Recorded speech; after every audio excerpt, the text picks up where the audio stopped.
বহু বছর আগের কথা, একটি পুরনো স্কুল ছিল গ্রামাঞ্চলের এক কোণে। সেই স্কুলে ছিল এক ভয়ঙ্কর প্রধান শিক্ষক, যার নাম ছিল হাসান স্যার। স্যার ছিলেন অত্যন্ত কঠোর, কখনো ছাত্রদের সাথে হালকা শাসনও করতেন না। তার হাতে একের পর এক ছাত্রের কান্না আর অভিশপ্ত শাস্তি ছিল। একসময় তার নৃশংস আচরণের কারণে স্কুল বন্ধ হয়ে যায়, কিন্তু স্যার কখনো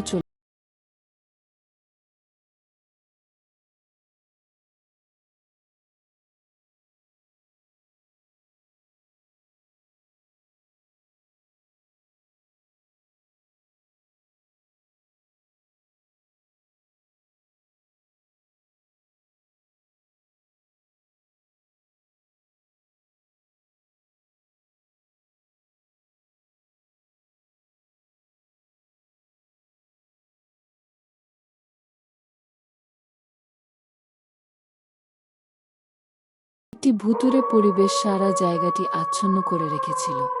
মাটি শুকনো, জানালাগুলো টোকা দিলে সেগুলো ঝুলে থাকত। দরজাটি ছিল খোলা, যেন কেউ তাদের জন্য অপেক্ষা করছে। সবাই একে একে স্কুলে ঢুকে পড়ল।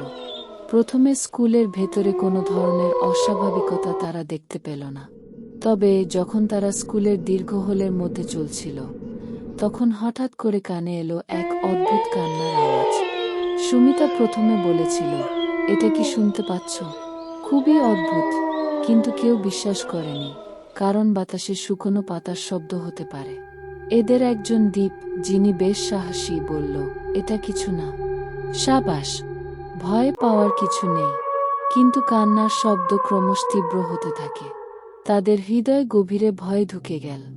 তারা একটি ক্লাসরুমের দরজা খুলে দেখল, সেখানে কিছু পুরনো ছবি ঝুলছে, আর সেই ছবিগুলোতে ছাত্রদের চোখ সবসময় তাদের দিকে তাকিয়েছিল। কেউ কিছু বলার আগেই সিয়াও ভয় পেয়ে চিৎকার করে উঠল, দেখো দেখো, সেই স্যারের ছবি। এরা সবাই অবাক হয়ে চোখে চোখ রাখল। স্যার হাসান ছবি থেকে যেন তলিয়ে যাচ্ছিল।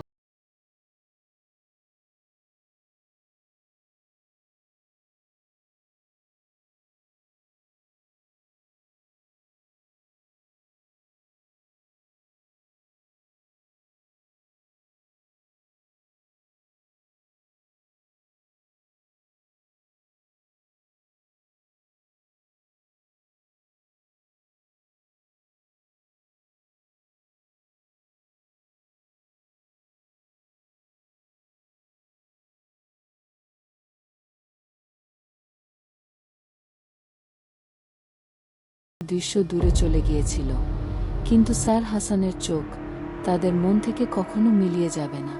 তারা জীবনে প্রথমবার বুঝতে পারল, কিছু পুরনো গল্প সত্যি হতে পারে যখন তা জ্যান্ত হয়ে উঠতে চায়।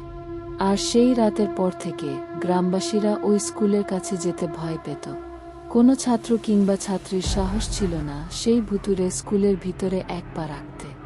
অবশেষে স্কুলটি পুরনো হয়ে যায়, তবে সেখানকার কান্না, আতঙ্ক আর স্যারের রক্তাক্ত আঘাতের ছায়া আজও সবার মনে থেকে যায়।